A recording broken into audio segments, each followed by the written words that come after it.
On attend tous quelque chose dans notre vie.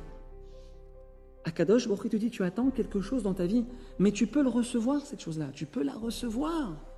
Titsakelai. Crie.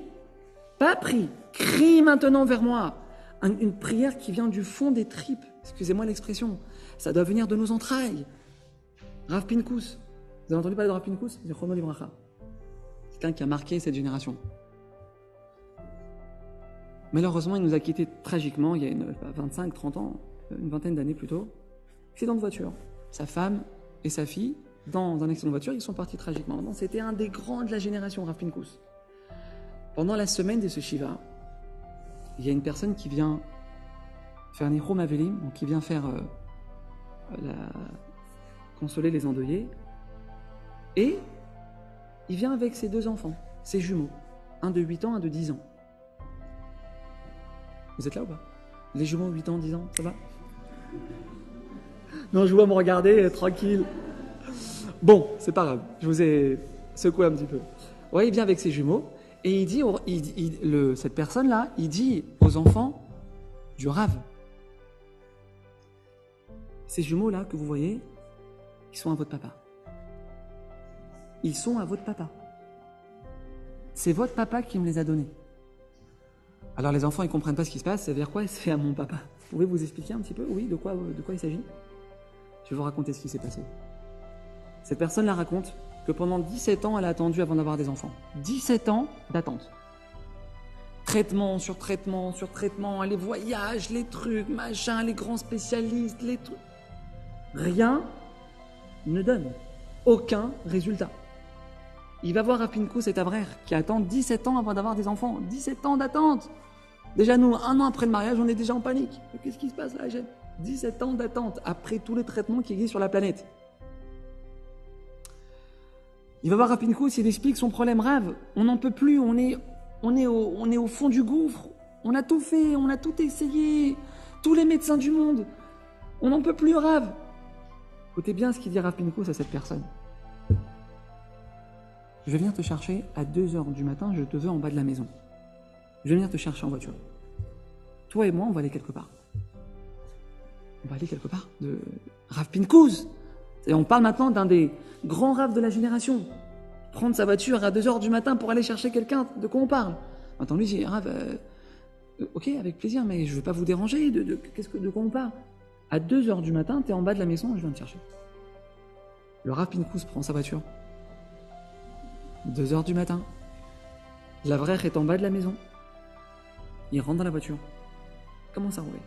Il roule. Une demi-heure, 3/4 d'heure, 1 heure de route. Ils arrivent tous les deux dans une base militaire désaffectée, donc un endroit comme ça, vide. Pas de lumière, pas de monde, pas d'habitation, rien. Rav Pinkus, il dit, regarde, maintenant je vais te laisser ici, tu ouvres la porte, je vais te laisser ici maintenant, et maintenant, tu vas prier. Maintenant, tu vas crier. Maintenant, tu vas hurler, parce que tu ne peux pas le faire à la synagogue, ça.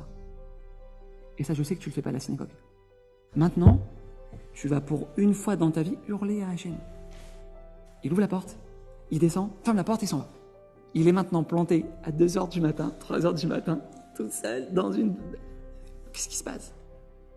Imaginez un petit peu la scène. Donc il est là, il ne sait pas quoi faire. Il commence à prier, et il prie.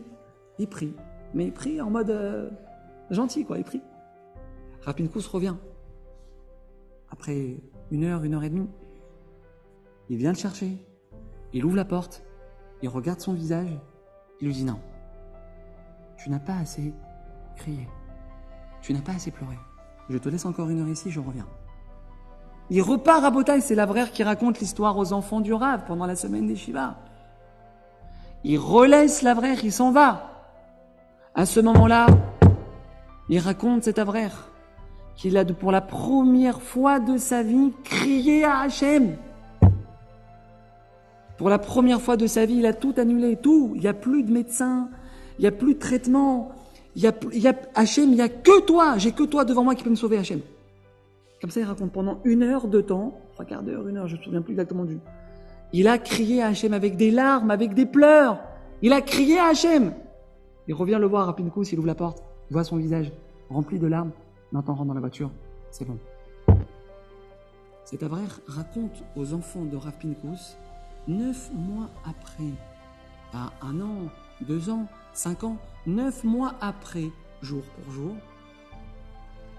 des jumeaux.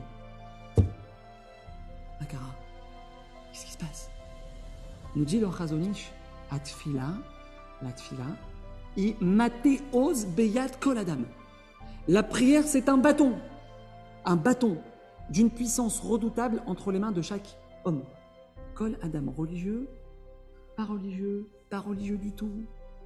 Tu pries, Atatsorek Lachem, tu cries vers Hachem quand tu es face à une difficulté. Pas simplement prier, tu cries à Hachem. Hachem, avec le corona, j'ai plus de parnassa. J'arrive pas à me remettre debout. Ça fait des problèmes de Shalom Baït. Hachem, il n'y a que toi qui peux m'aider. Ça, cette phrase-là, Hachem, il attend, Rabotai.